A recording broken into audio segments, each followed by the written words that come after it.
The opening text states how, 16 years after the death of Marcus Aurelius, Rome has been run by corrupt twin emperors, Geta, Joseph Quinn, and Caracalla, Fred Hetchinger. His dream of Rome has fallen, and the city is set to go down as well.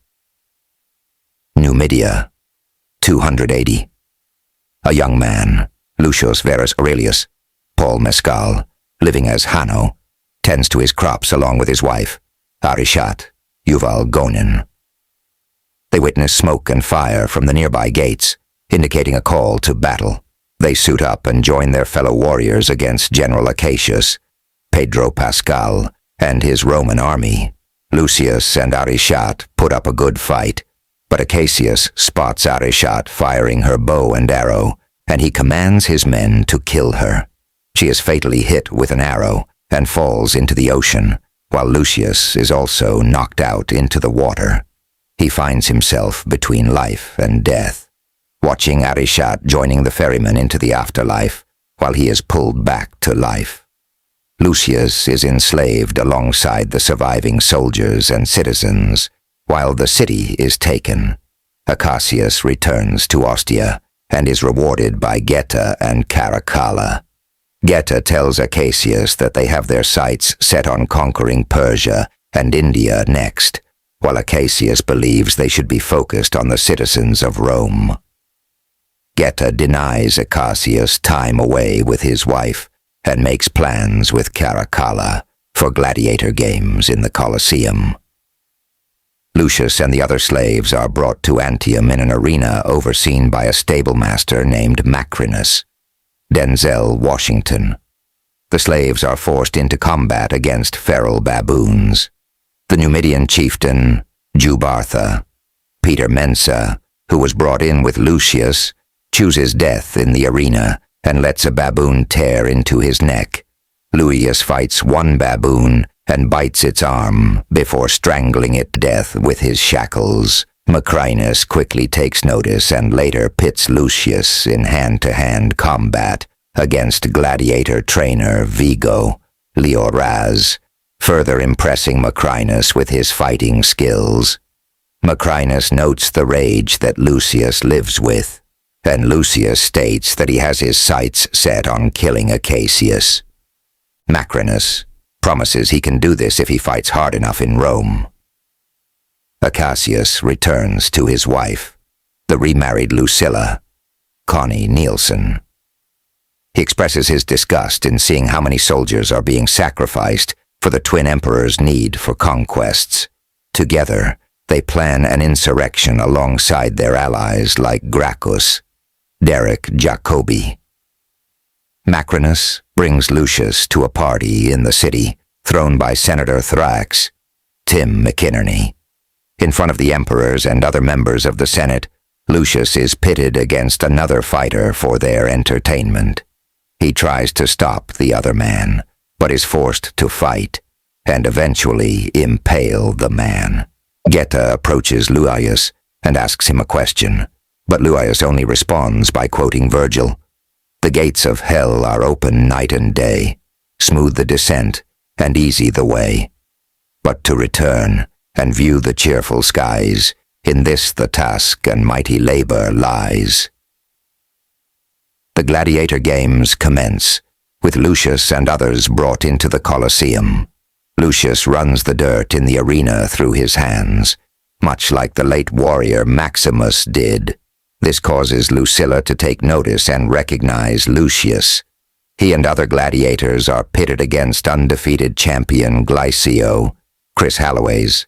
He slaughters the other men while riding his pet rhino until he is left to fight Lucius. They have a brutal fight before Lucius is knocked down, and Geta gives Glycio a chance to spare Lucius. Rejecting this, Lucius continues the fight until he impales Glycio, and then gets the thumbs-down signal to decapitate Glycio.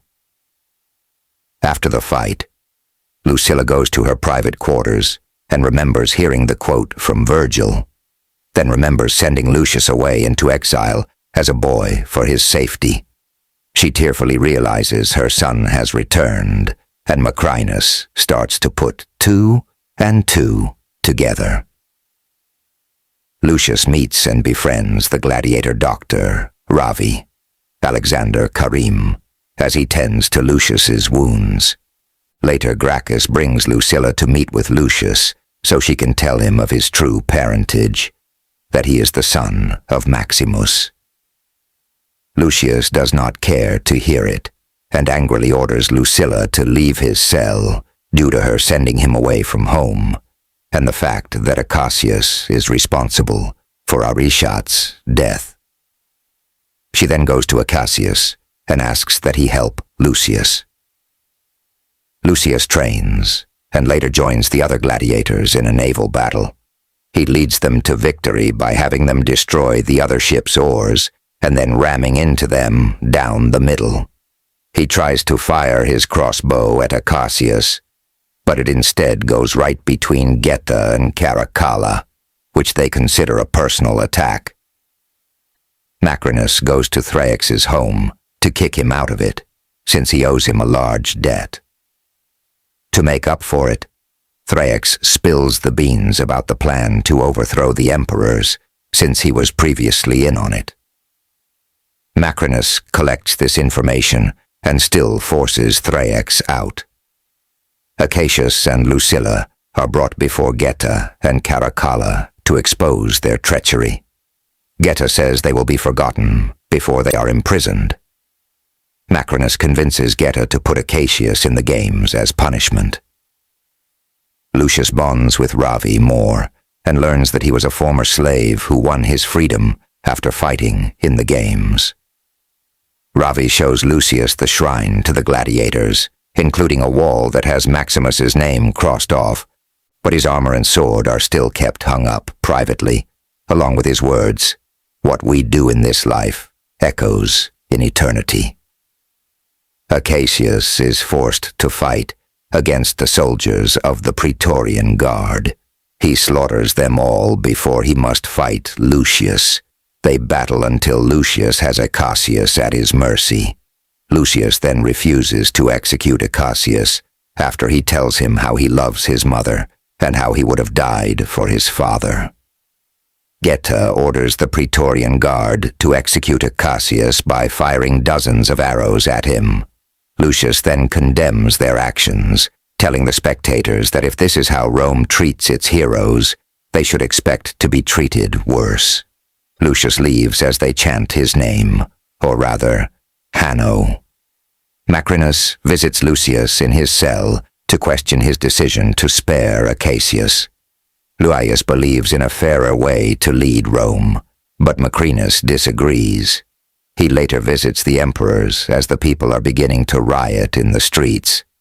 After Geta insults Caracalla over their different views on how to handle the matter, Macrinus talks to Caracalla in private, knowing that he feels that he always has to share everything with Geta and never has anything for himself. Macrinus convinces Caracalla to confront his brother with a dagger. Geta tries to talk Caracalla down, but Macrinus guides his hand to slash Geta's throat before decapitating him. Lucilla visits Lucius again to give him the ring that belonged to his grandfather. They reconcile, and Lucius hugs his mother for the first time in ages. Lucius then gives the ring to Ravi to deliver to a general in Ostia so that his army might come to their aid. Caracalla takes over the throne and makes his first act to appoint his pet monkey, Dandas, as his consul, while having Macrinus in a higher position of power. Macrinus presents Geta's head to the other horrified senators after Caracalla leaves to establish why he must gain even more power, forcing them to vote him to lead the Praetorian Guard. Macrinus then goes to Lucilla's cell to talk to her about how her grandfather had him enslaved and how he plans to end the imperial bloodline by becoming emperor himself. Macrinus has Caracalla put Lucilla and the other conspirators out in the Colosseum, with only Lucius to defend her. The plan is to have the crowd riot if Lucilla really is killed, which would provide an opportunity to kill Caracalla and ascend to the throne. When Lucius learns that he must defend his mother, He breaks out of his cell and kills Vigo before the other slaves break out and revolt. Lucius then goes to take his father's armor and sword before leading the other men to take back their freedom. The gladiators battle the Praetorian soldiers in the arena, leading to a full-on riot as spectators become hit with arrows and start to fight back. Gracchus is also killed in the middle of the fight. In the chaos, Macrinus seizes the opportunity to stick a slender bodkin in Caracala's ear to kill him, and then fire an arrow into Lucilla's chest before Lucius can save her. Macrinus then jumps on a horse to join the Praetorian Guard to face the incoming army at the gates. Lucius chases after Macrinus and corners him right as the two armies come face to face. Lucius then charges with his horse towards Macrinus, leading to their final duel. Macrinus nearly overpowers Lucius, but he remembers his mother's words and gains the upper hand. He chops off Macrinus's left arm before slashing him fatally. Lucius then addresses both armies and convinces them to no longer fight senselessly. They put their swords away and chant in agreement. At night, Lucius goes into the arena by himself. He kneels into the sands and speaks to Maximus as he mourns both his parents. 16 years after the death of Marcus Aurelius, twin emperors Geta and Caracalla rule Rome with corruption.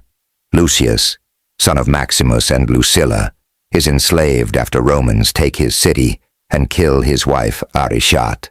After he is forced to fight as a gladiator, he catches the attention of stablemaster Macrinus, a former slave with plans to conquer Rome. Lucius plans revenge against General Acacius, Lucilla's second husband, since it was under his command that Arishat was killed. Lucius demonstrates exceptional skill as a fighter in the gladiator games, with Lucilla attempting to reconnect with him after forcing him into exile. Meanwhile, Lucilla plots with Acacius and others to overthrow the emperors. One of Macrinus's men tells him about the plot, leading to Lucilla and Acacius to be arrested. Acacius is forced to fight against soldiers of the Praetorian Guard, killing them before facing Lucius. After seeing that Acacius is not as bad as he believed, Lucius chooses to spare his life. But Geta orders Acacius's execution. This leads the citizens to start to turn against the emperors. Macrinus uses this as an opportunity to convince Caracalla to kill Geta, while plotting to use Lucilla as bait in the games as a ploy to kill Caracalla and take over the throne himself. Lucius breaks out of his cell and leads the other gladiators to defend Lucilla, leading to a battle against the Praetorian Guard. A riot ensues as spectators are hit by arrows. Macrinus seizes the chance to kill Caracalla, and then shoot Lucilla with an arrow before Lucius can save her. Lucius chases after Macrinus as the Praetorian Guard is set to face an army that Lucius called for help. Lucius fights Macrinus and kills him before convincing both armies to stand down and no longer shed innocent blood. Lucius later goes to the arena to mourn his parents.